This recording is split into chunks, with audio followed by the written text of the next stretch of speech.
नमस्कार। आज का दौर तेजी से बदलती तकनीक का दौर है और इसका असर रक्षा क्षेत्र में भी साफ तौर पर देखा जा सकता है। भारत रक्षा उत्पादन क्षेत्र में आत्मनिर्भर बनने की दिशा में लगातार आगे बढ़ रहा है और इसमें इंडिया ऑप्टेल लिमिटेड की महत्वपूर्ण भूमिका है। इस कार्यक्रम में हम समझने की कोशिश करेंगे कि बदलती ज़रूरतों के बीच ये संस्था किस तरह से काम कर रही है और भविष्य को लेकर क्या कुछ तैयारियां हैं। हमारे साथ स्टूडियो में मौजूद हैं भारत ऑप्टेल लिमिटेड के निदेशक ऑपरेशंस शंभू शर्मा जी। शंभू जी, कार्यक्रम में आपका बहुत बहुत स्वागत है। तहे दिल से आभार प्रकट करना चाहूँगा कि आपने मुझे इस कार्यक्रम में आमंत्रित किया है। मैं दर्शकों को ये बताना चाहूँगा कि ये कंपनी जो भारत सरकार ने 1 अक्टूबर 2021 को स्थापित की थी, ऑर्डिनेंस फैक्ट्री बोर्ड जिसमें टोटल 41 इकाइयाँ थीं, उनमें से उन्होंने 7 भागों में 7 विभिन्न तरीके के DPSUs का निर्माण किया, जिसमें से एक इंडिया ऑप्टेल लिमिटेड जो देहरादून की देवभूमि में स्थित है। और ये कंपनी सन 2021 से लेकर सन 2026 तक की जो सफ़र इस कंपनी ने तय की है और रक्षा उत्पादन में और हमारे सैन्य बलों को जो भी सामान हमने सप्लाई किया है, जो भी रिसर्च एंड डेवलपमेंट किया है और जो भी तकनीकी प्रगति हमने की है, देश को आत्मनिर्भर भारत की श्रेणी में मतलब अग्रतम ऊंचाइयों तक ले जाने के लिए, उसके बारे में मैं आपको संक्षेप में इसकी पृष्ठभूमि बताऊंगा। तो हम सबसे पहले यही चाहेंगे कि इंडिया ऑप्टेल लिमिटेड किस तरह से देश की रक्षा तैयारियों को मजबूत बनाने के लिए काम कर रही है और क्या कुछ उपलब्धियां रही हैं बीते वर्षों में। इसके लिए थोड़ी सी हमें इसकी पृष्ठभूमि में जाना पड़ेगा जी। आप लोग को और दर्शकों को जान के ये बहुत खुशी और गर्व महसूस होगा कि देवभूमि उत्तराखंड में पहले से ही 2 ऑर्डिनेंस फैक्ट्रियाँ स्थित थीं रायपुर में। और बहुत कम दर्शक इस बात को जानते होंगे कि ऑर्डिनेंस फैक्ट्री देहरादून जो है सन 1944-45 के आसपास स्थापित हुई थी, वर्ल्ड वार 2 के टाइम में स्थापित हुई थी और तब से लगातार ये रक्षा उत्पादन विभाग के तहत काम कर रही है। ये सरकारी इकाइयाँ हुआ करती थी। उसके बाद सन 1988 में ऑप्टो इलेक्ट्रॉनिक्स फैक्ट्री देहरादून को स्थापित किया गया। भारत सरकार ने इसको स्थापित किया था रूसी तकनीक और रूसी सहयोग से। और ये दोनों इकाइयाँ जो हैं 2021 तक भारत सरकार की इकाइयाँ हुआ करती थी, जो रक्षा उत्पादन विभाग द्वारा डायरेक्टली चलाई जाती थी जी। इसके अलावा हमारे इंडिया ऑप्टेल लिमिटेड में एक तीसरी इकाई है जो ऑर्डिनेंस फैक्ट्री चंडीगढ़ में है और उसके बारे में अगर जानना चाहें तो दर्शकों को जान के बहुत आश्चर्य होगा कि पहली एक ऑर्डिनेंस फैक्ट्री थी जो जापानीज सहयोग से चंडीगढ़ में इस्टेब्लिश हुई थी और वो वर्ल्ड वार या चाइनीज़ वॉर के बाद स्थापित हुई थी सन 1964 के आसपास जी।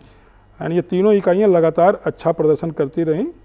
सन 2021 में भारत सरकार ने एक पॉलिसी निर्णय लिया कि ये जो जितनी ऑर्डिनेंस फैक्ट्रियाँ हैं 41 थीं, इनको उन्होंने 7 भागों में विभाजित किया और 7 को अलग अलग डोमेन में इस्टेब्लिश करने की आज़ादी दी गई।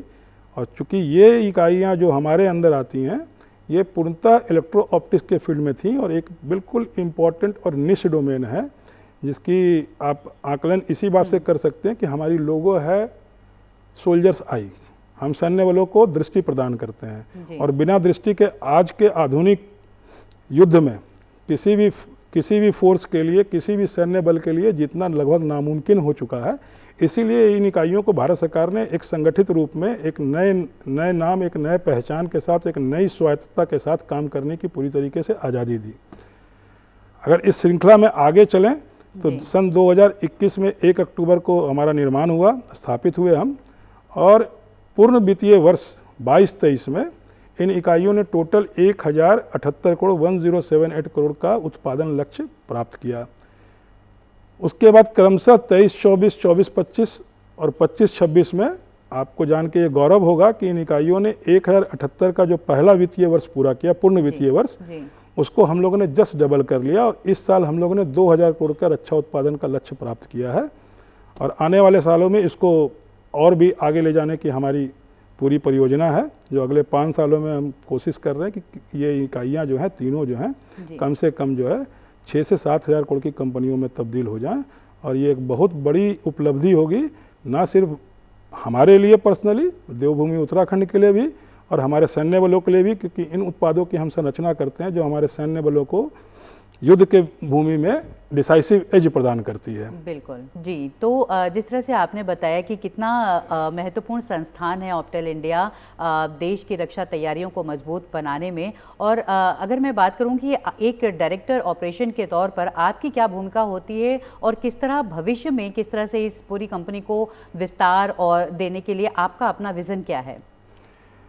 सबसे गौर करने वाली बात यह है कि मुझे बताने में बहुत खुशी हो रही है कि आप जितने भी मेन बैटल टैंक देखते हैं हिंदुस्तान में, चाहे वो अजेया हो जिसको हम लोग T-72 बोलते हैं, है ना, T-90 हो जिसको हम लोग भीष्मा बोलते हैं, या जितनी बख्तरबंद गाड़ियां हैं जिनको हम लोग BMP-2 बोलते हैं, ये सारी बख्तरबंद गाड़ियों के अंदर जब ड्राइवर बैठ जाते हैं तो बाहर देखने का कोई उपाय नहीं है जी।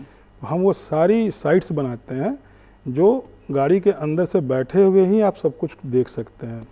बैटलफील्ड का परिदृश्य जो है गाड़ी के अंदर बैठे बैठे कमांडर, ड्राइवर और गनर तीनों को दिख सकता है, और दिख ही नहीं सकता है, आपको जो टारगेट बाहर दिख रहे हैं उसको आप एक्वायर भी कर सकते हैं। हम फायर कंट्रोल सिस्टम भी बनाते हैं जी। सो एक तरीके से अगर देखा जाए तो अगर ये जो उत्पाद हम बना रहे हैं, जो साइटिंग सिस्टम हम बना रहे हैं या फायर कंट्रोल सिस्टम हम बना रहे हैं, इसके बिना ये जितने भी मेन बैटल टैंक हैं वो बैटलफील्ड में काम ही नहीं कर सकते। ये तो हो गया सिर्फ आर्मर्ड रेजिमेंट की मैं बात कर रहा हूँ, या आर्मर्ड मतलब कोर की बात कर रहा हूँ जहाँ बख्तरबंद गाड़ियों का इस्तेमाल किया जाता है। इसके अलावा जो है आर्टिलरी के क्षेत्र में आर्टिलरी की सारी साइट्स, वो सारी साइट्स हम ऑर्डिनेंस फैक्ट्री देहरादून में बनाते हैं। इसके अलावा अभी हमने तुरंत में कोलैबोरेशन एग्रीमेंट साइन किया साफरान के साथ, जो इनर्शियल नेविगेशन सिस्टम करके एक उत्पाद आती है, जो जीपीएस डिनाइड इन्वायरमेंट में जीपीएस नहीं चल रहा हो तो भी आप अपने जो भी एसेट्स बैटलफील्ड में हैं, जितने बोफोर्स गन हैं या फिर तोपें हैं, उनकी लोकेशन आप ट्रैक कर सकते हैं और वो उस बैटलफील्ड में बिना जीपीएस के भी काम कर सकते हैं। और ये जो इकाई चंडीगढ़ में है वो इस उत्पाद का निर्माण इस साल से शुरू कर रही है। तो निदेशक तकनीकी के रूप में दो चीज़ें हमेशा बहुत ही इंपॉर्टेंट होती हैं किसी के लिए भी, चाहे मैं हूं या कोई और भी हो, किसी भी कंपनी में हो। पहले आपका जो उत्पादन लक्ष्य है वो पूरा करना तो निहायत ज़रूरी है, बिकॉज आप सैन्य बलों के लिए उत्पादन कर रहे हैं और टाइमली उन सप्लाई होनी चाहिए। ये सबसे बड़ी जिम्मेवारी निदेशक तकनीकी के रूप में आपके ऊपर होती है, दूसरा निदेशक संचालन के रूप में। दूसरी सबसे इम्पॉर्टेंट और महत्वपूर्ण चीज़ होती है कि जो उत्पाद आप बना के सैन्य बलों को सप्लाई कर रहे हैं, आपूर्ति कर रहे हैं, उत्पाद गुणवत्ता के सारे परिमाणों पे सही होनी चाहिए। बिकॉज एक हमारे फील्ड में, डिफेंस प्रोडक्शन के फील्ड में एक बहुत इम्पॉर्टेंट चीज़ है कि हमारे सैनिकों को सिर्फ एक बार फायरिंग करने का मौका मिलता है बैटलफील्ड में। अगर वो चूक गए हमारे उत्पादों के कारण तो दूसरी तरफ से जो एडवर्सरी जो है, हमारे दुश्मन जो हैं, उनके लिए बहुत आसान हो जाता है। हमारे सैन्य बलों को एक ही मौका मिलना है बैटलफील्ड में, डू और डाई सिचुएशन है उसमें, इसलिए इस बात पे बहुत ज़्यादा ध्यान देने की ज़रूरत पड़ती है। चाहे उत्पाद जो हमारे जा रही हैं सेना को, वो गुणवत्ता के परिमाणों पे बिल्कुल सही और सटीक होनी चाहिए। उसमें कोई चूक जो है हम अगर करते हैं तो सैन्य बलों के लिए बड़ा ही दिक्कत का माहौल बन सकता है। बहुत डिसाइसिव मूवमेंट पे अगर इक्विपमेंट काम ना करे तो आप समझ सकते हैं कि जो हमारे जवान सेना में बॉर्डर पे स्थित हैं उनकी स्थिति क्या होगी, और उसके लिए रिस्पॉन्सिबल कौन होगा।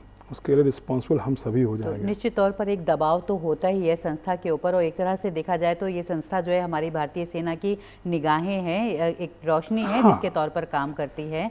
और इसके साथ ही अगर मैं ये भी चाहूँगी कि हमारे दर्शकों को थोड़ी जानकारी संक्षेप में ही कि वो क्या तकनीक है जिसके सहारे आप वो इक्विपमेंट्स बनाते हैं जिससे कि हम रात में भी देख पाते हैं, या बहुत दूर की या बैटलफील्ड में किस तरह की विषम परिस्थितियां होती हैं वहाँ पर भी देख पाते हैं, तो वो तकनीक क्या है?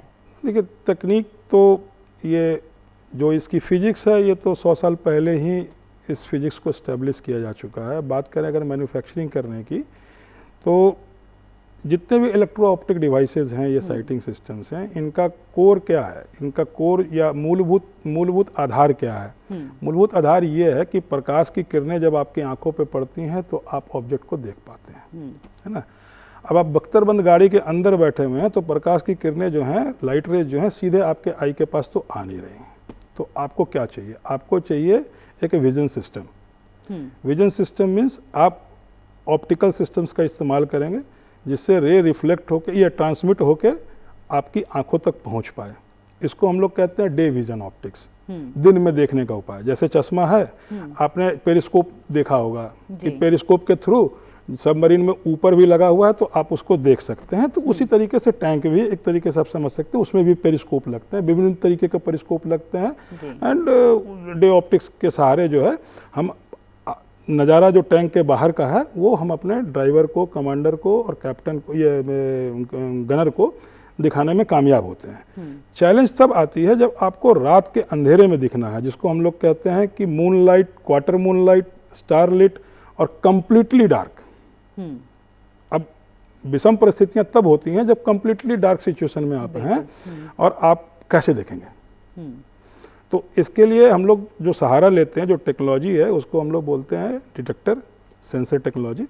उसमें सेंसर्स होते हैं। सेंसर्स वो चीज़ है जो मैं आपको दर्शकों को बहुत ही लेमन परिभाषा में अगर बताना चाहूँ कि जो कोई भी ऑब्जेक्ट जो इन्वायरमेंट में है वो कुछ ना कुछ रेडिएट करता रहता है। एब्सोल्यूट जीरो टेम्परेचर पे कोई भी ऑब्जेक्ट नहीं होता। तो जैसे ही एब्सोल्यूट जीरो टेम्परेचर से ऊपर के टेम्परेचर पे कोई ऑब्जेक्ट होगा तो कुछ ना कुछ फोटोन्स एमिट करता है, जिसको रेडिएशन बोलते हैं। और वो रेडिएशन जो है वो चारों दिशाओं में यूनिफॉर्म रूप से फैलती रहती हैं। आप उस रेडिएशन जो फोटोन्स हिट करती है, सेंसर्स जो होते हैं उसको इलेक्ट्रिकल सिग्नल्स में कन्वर्ट करते हैं और उसको फिर इलेक्ट्रॉनिक सर्किटरी के थ्रू इमेज में कन्वर्ट करते हैं, image processing algorithm and cards के थ्रू, इलेक्ट्रॉनिक कार्ड्स के थ्रू। एंड वो उससे आप जो है बाहर का दृश्य जो है बिल्कुल अंधेरे में भी आपको मालूम चल जाता है कि बाहर क्या है। तो मतलब एक सेंसर्स की भूमिका बहुत इम्पोर्टेंट है कि अगर रात के समय में कोई ह्यूमन प्रेजेंस है, कोई व्यक्ति मौजूद है, तो वो सेंस कर सकता है और उसके लिहाज से डेटा ट्रांसमिट करेगा। हाँ बिल्कुल आपने सही कहा। फॉर एग्जाम्पल कि आप बैटलफील्ड में हैं, युद्ध की भूमि में हैं और सामने से दुश्मन के टैंक 5 किलोमीटर पे हैं, तो कोई भी टैंक जो होगा उसकी इंजन गर्म होगी क्योंकि चल रहा होगा, तो डेफिनेटली एमिट करेगा रेडिएशन। तो आप पहचान सकते हैं, पूरी सिलहट दे सकते हैं, बिकॉज नाटो स्टैंडर्ड के हिसाब से कोई भी टैंक लगभग 2.3 मीटर बाई 2.3 मीटर के नाटो टारगेट में फॉलो करता है। तो आप बहुत आसानी से सेंस कर सकते हैं कि ये टैंक है।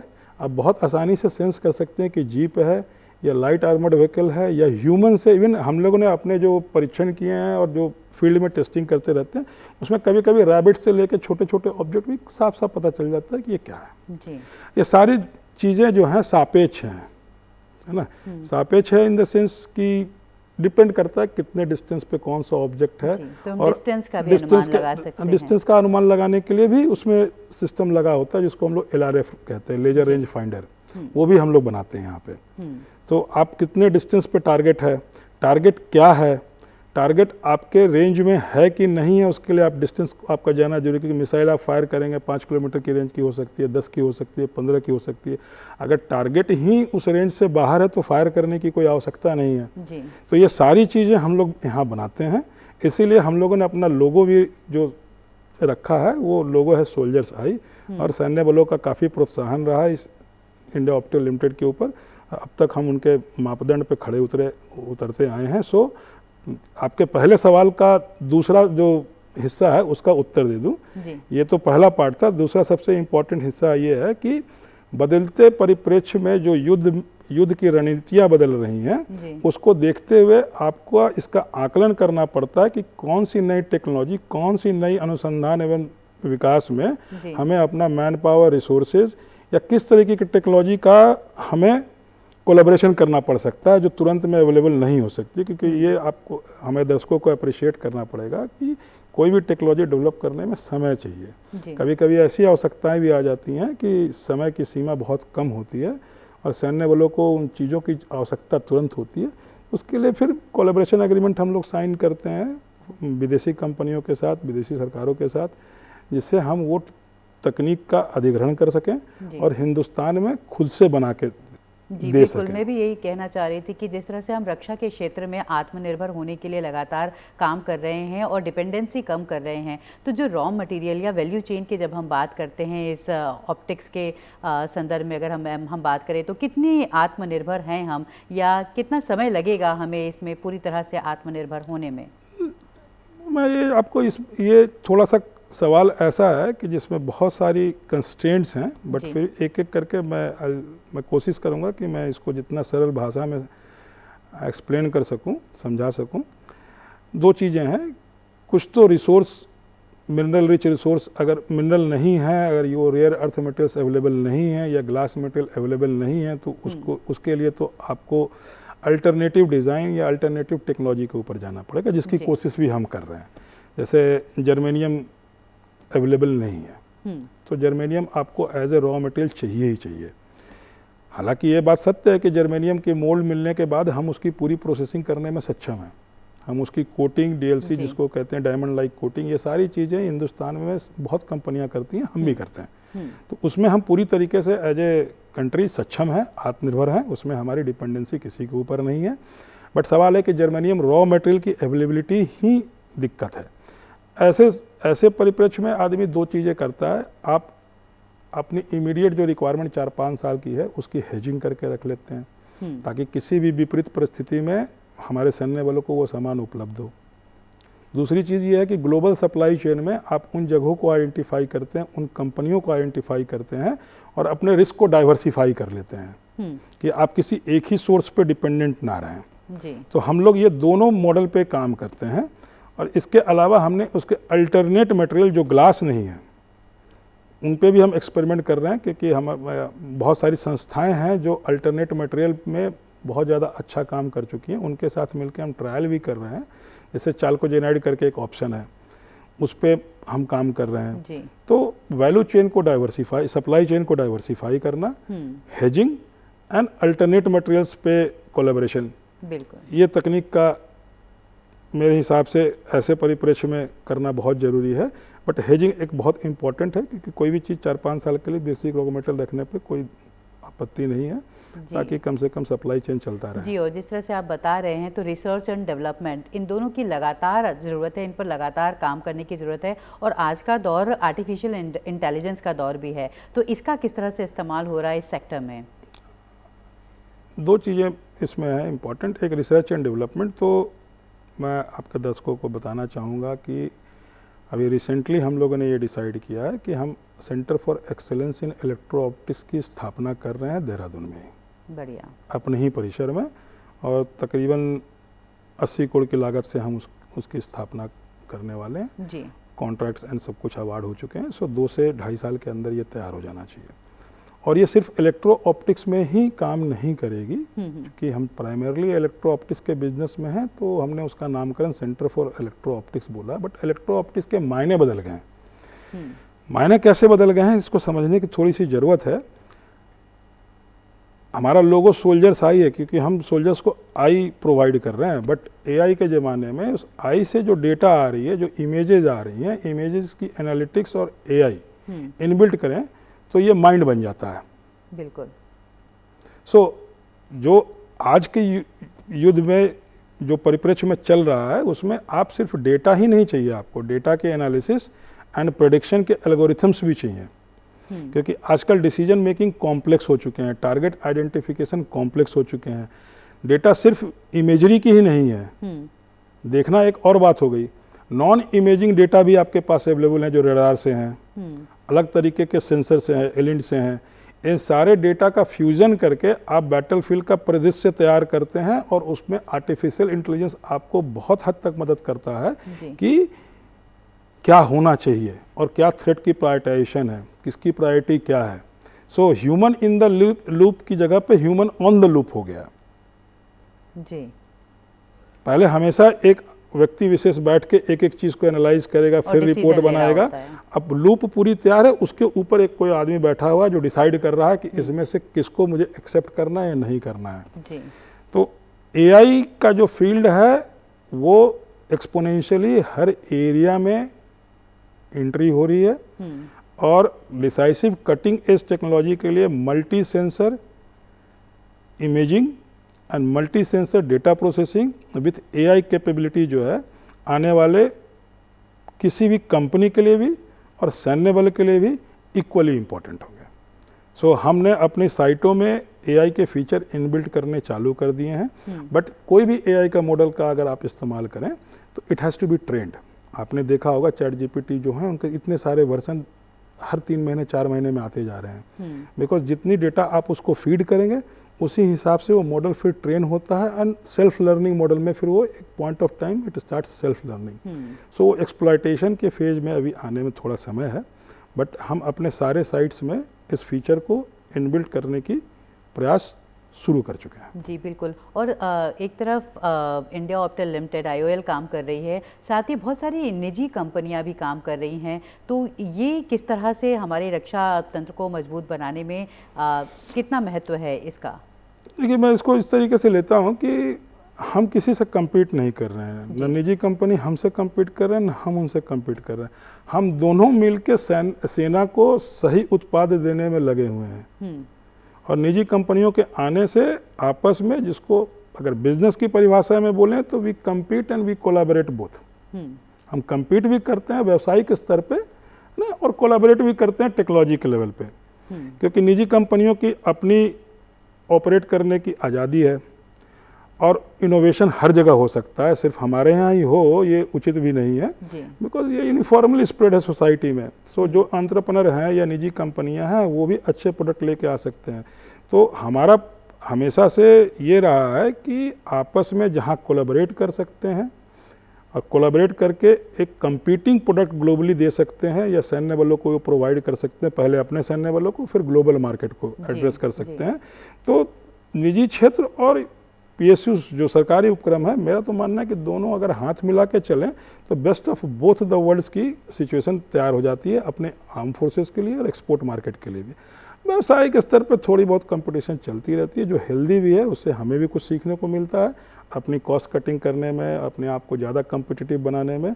सो ये एक पारस्परिक इकोसिस्टम है जिसमें सबको एक दूसरे से सीख रहा है। जी, और ये जो सीख रहा है वाली बात है, इसको आप किस तरह से सिखाते हैं? जब कोई MSME है, स्टार्टअप्स है, या कोई नया उद्यमी है, या जो अनुसंधान से जुड़े जो कैंपसेस हैं, यूनिवर्सिटीज़ हैं, तो उन्हें किस तरह से सपोर्ट देते हैं, उन्हें किस तरह से आप सहयोग देते हैं?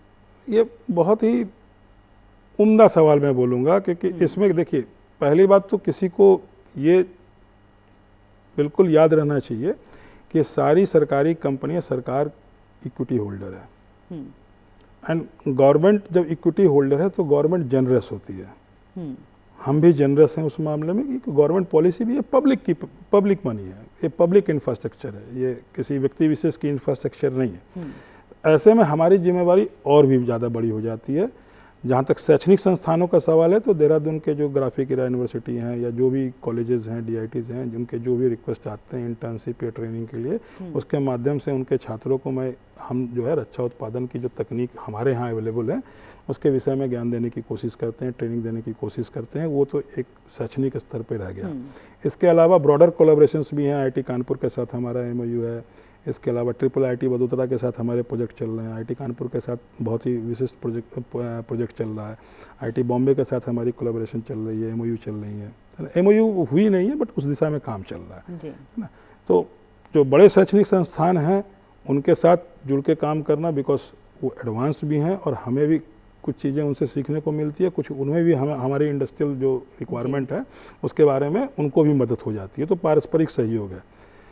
रहा बात निजी क्षेत्र की कंपनियों का, तो अगर आप निजी क्षेत्र की इलेक्ट्रो ऑप्टिक्स की जितनी कंपनियां देखेंगे, ये सारी कंपनियां जो हैं किसी न किसी PSU के साथ तो जुड़ी हुई थी या जुड़ी हुई हैं, क्योंकि सरकारी व्यवस्था में इतना ज़्यादा इंफ्रास्ट्रक्चर का इन्वेस्टमेंट ओवरनाइट ये उम्मीद करना कि कोई भी प्राइवेट क्षेत्र की कंपनी तुरंत में कर देगी, थोड़ा मुश्किल होता है। तो हम लोग साथ में MSME और स्टार्टअप्स के साथ काम करते हैं, हैंड होल्डिंग करते हैं।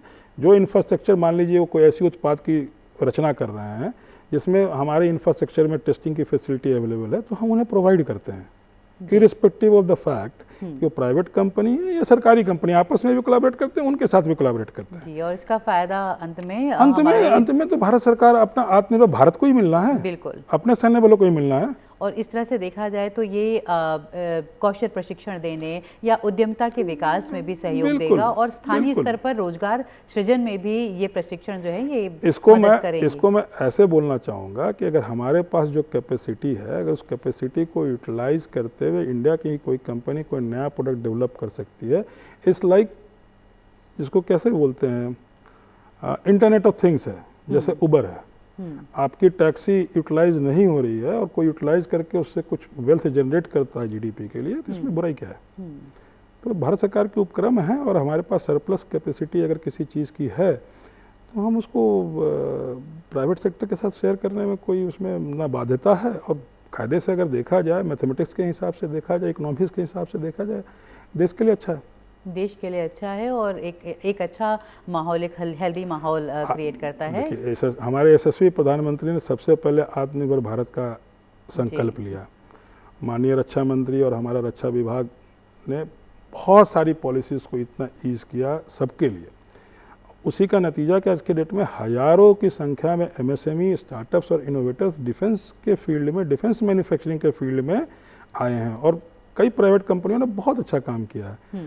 इससे फ़ायदा किसका? इससे फ़ायदा देश का हो रहा है, सैन्य बलों का हो रहा है, और एक्सपोर्ट। आपने देखा होगा कि 10 साल पहले एक्सपोर्ट की कोई फिगर नहीं होती थी डिफेंस के फील्ड में। हमें कहा था कि हम नेट इम्पोर्टर हैं। आज के डेट में हम इम्पोर्टर हैं, नेट बोलना उचित नहीं होगा, हम इम्पोर्टर ही हैं, सिर्फ ओनली इम्पोर्टर। आज के डेट में हम बहुत तेज़ी से उभरते हुए एक्सपोर्ट करने वाले कंट्री के श्रृंखला में, ये श्रेणी में आ चुके हैं। तकरीबन 25 से 30 हज़ार करोड़ के आसपास का एक्सपोर्ट जो है हम कर चुके हैं, और ये टारगेट जो है आने दिनों में आप देखिएगा, इससे ज़्यादा मैं बोलना नहीं चाहूँगा, ये काफ़ी हद तक बहुत ही तेज़ गति से आगे जाने वाला है। जी, और इसका थोड़ा उल्टा अगर करें तो हम जो अब तक आयात कर रहे थे वो निर्भरता कितनी कम हुई है और हम कितना आत्मनिर्भर हुए हैं, अगर हम 100% के स्केल पर बात कर रहे हैं? 100% के स्केल पे देखिए, दो चीज़ें हैं ना, एब्सोल्यूट टर्म्स में, बिल्कुल एब्सोल्यूट टर्म्स में इस पे कोई भी निष्कर्ष पे पहुंचना ना उचित नहीं होगा, जल्दबाजी होगी, क्योंकि पेचीदा मामला है। पेचीदा मामला इसलिए है कि जब हम सॉवरेनिटी की बात करते हैं तो आज के इस ग्लोबल ऑर्डर में ना ये स्ट्रेटेजिक सॉवरेनिटी के नाम से हो गई है। स्ट्रेटेजिक है, you cannot be 100% sovereign, nobody is 100% sovereign. तो कुछ चीज़ें आपको बैटलफील्ड एज के लिए चाहिए होती हैं तुरंत में जी। उसके लिए डिसीजन लेनी पड़ती है कि इंपोर्ट करनी पड़ेगी फिलहाल जी। लेकिन उस मामले में भी मैंने जो देखा आज की नीतियों में, और जो भी आजकल जो भी कॉन्ट्रैक्ट साइन हो रहे हैं, उसमें भी मेक इन इंडिया जो है फॉलो हो रहा है। 60% 70% तक विदेशी कंपनियां जिनसे ली जा रही हैं वो भी इंडिया में ही आके बनाने के लिए और पार्टनरशिप में कर रही हैं। सो मैक्सिमम जो भी आप इसको इंपोर्ट बोल रहे हैं, बेसिकली इंपोर्ट नहीं है ना, वो बेसिकली मेक इन इंडिया के में ही स्ट्रेटेजिक ऑटोनॉमी को प्रिजर्व करते हुए किया जा रहा है। बिल्कुल, और एक तरह से जो हमारी वैश्विक या क्षेत्रीय जिस तरह से स्थितियां हैं इस समय, उस दिशा में देखा जाए तो बहुत ही बेहतर प्रयास और काम आगे चल रहा है। मैं ये भी चाहूँगी कि भविष्य में आप किस तरह से IOL काम कर रही है, क्या कुछ भविष्य की नीतियां हैं, किस तरह के इक्विपमेंट्स बना रहे हैं, उसके बारे में भी थोड़ा बताएं। इसमें देखिए, प्राइमरली हम लोग जो है लैंड फोर्सेस के लिए ही इक्विपमेंट आज तक सप्लाई करते हैं। पिछले साल हम लोग नेवी में डाइवर्सिफाई किए, जो प्रोडक्ट हमने सक्सेसफुली सप्लाई करना चालू कर दिया। वो नेवी की एक प्रोडक्ट है, SRCG के नाम से आती है। वो उसको हम ऑर्डिनेंस फैक्ट्री देहरादून से बना के stabilise remote control gun systems हैं, जिसकी ऑप्टिक पॉड जो होती है वो हम बना के देते हैं कोस्ट गार्ड के लिए। वो एक हमारी सिस्टर DPSU है, AWEIL, advance weapons and equipment India limited, उनके थ्रू नेवी को सप्लाई होता है। गन सिस्टम वो बनाते हैं, ऑप्टिक पॉड हम बनाते हैं। तो नेवी में भी हमने डाइवर्सिफाई कर लिया। इसके अलावा नेवी के बहुत सारे केबल्स हैं, सबमरीन केबल्स, जो पहले इंपोर्ट होते थे, हमने उसमें लगभग 1 साल 1.5 साल मेहनत करके उन सबको इंडियनाइज कर दिया, और अब वो उसकी इंपोर्ट भी ज़ीरो हो जाएगी, और वो ऑर्डिनेंस केबल फैक्ट्री चंडीगढ़ से ये सप्लाई होगी। तो हमने शुरू में ही इस चीज़ की परिकल्पना कर ली थी कि हम तीनों डोमेन में अवेलेबल होंगे जी। सो लैंड सिस्टम्स में तो हम हैं ही, नेवी में हमने छोटी सी एंट्री कर ली। मैं नहीं बोलूँगा बहुत बड़ी एंट्री होगी, लेकिन हमने पहल कर लिया।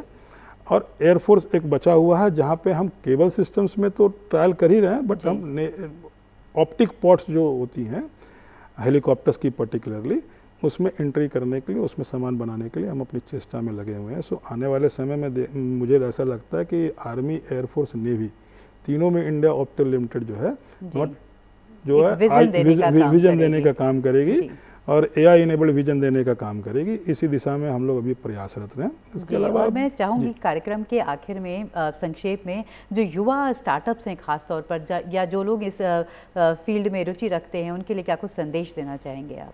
मैं एक ही संदेश देना चाहूँगा कि डिफेंस मैन्युफैक्चरिंग का जो इंडिया में अभी टाइम चल रहा है वो गोल्डन टाइम है। सरकार ने जो नीतियाँ बनाई हैं इससे अच्छी नीतियाँ हमेशा ही बेहतर हो सकती हैं डिपेंडिंग अपॉन फीडबैक, बट जितना मेरा तजुर्बा है 2 दशकों से ऊपर का, इतनी अच्छी नीतियाँ जो हैं अभी बिल्कुल प्रोत्साहन अवेलेबल है। DPSUs की तरफ से भी, आर्मी, एयरफोर्स, नेवी की तरफ से भी आईडेक्स के चैलेंजेस के रूप में सरकार फंड कर रही है। सरकार हर तरीके से प्रोत्साहन दे रही है जिनमें जज्बा है टेक्नोलॉजी में काम करने का और कुछ नया बनाने का, उनके लिए ये गोल्डन ईरा है डिफेंस मैन्युफैक्चरिंग का। आज जो मेहनत है ये मैं बोलूँगा कि ये शॉर्टकट नहीं है। ये वो एप्लीकेशन और डिजिटल मीडिया, मैं ये नहीं कह रहा कि वो भी मेहनत का काम है, बट ये बिल्कुल आपको प्रोडक्ट बनाने पड़ते हैं, रिगरस ट्रायल्स हैं इसमें, चूँकि सेफ्टी एंड सिक्योरिटी ये सब कुछ कंसर्न है। सो आर्मी, एयरफोर्स, नेवी सब प्रैक्टिकल ट्रायल करते हैं और ट्रायल बहुत ही अहम होता है बिकॉज वन टाइम यूज़ है। एन टाइम पे अगर एन वक्त पर अगर इक्विपमेंट फेल कर गया तो आप समझ सकते हैं किसी की ज़िंदगी और मौत के बीच का सवाल। रिगरस है, कठिन है, लेकिन अगर आप पास कर गए तो रिवार्ड्स भी उसी हिसाब से हैं। बिल्कुल। सो ये ऐसी चीज़ है कि जिसमें मेहनत करने पे परिणाम आपको अवश्य मिलेगा। मैं तो कहूँगा कि इसमें रुचि रखने वाले लोग आगे आएँ और सरकार की नीतियों का फ़ायदा उठाएं। बिल्कुल। और देश के लिए काम करें। जी बिल्कुल, मुझे उम्मीद है कि इस बातचीत से बहुत सारे युवाओं को इस क्षेत्र की जानकारी मिली होगी और आप हमारे स्टूडियो में आए और हमारे साथ ये बातचीत की, ये जानकारियाँ साझा की, इसके लिए आपका बहुत बहुत धन्यवाद। आपने बुलाया उसके लिए बहुत बहुत धन्यवाद। जी, तो इंडिया ऑप्टल लिमिटेड के निदेशक ऑपरेशंस शंभू शर्मा जी बता रहे थे किस तरह से कि ये गोल्डन एरा है MSMEs के लिए, स्टार्टअप्स के लिए, युवाओं के लिए जो डिजिटल मैन्युफैक्चरिंग के सेक्टर में आना चाहते हैं और देश को रक्षा क्षेत्र में आत्मनिर्भर बनाने के लिए आगे ले जाना चाहते हैं। कार्यक्रम में इतना ही। नमस्कार।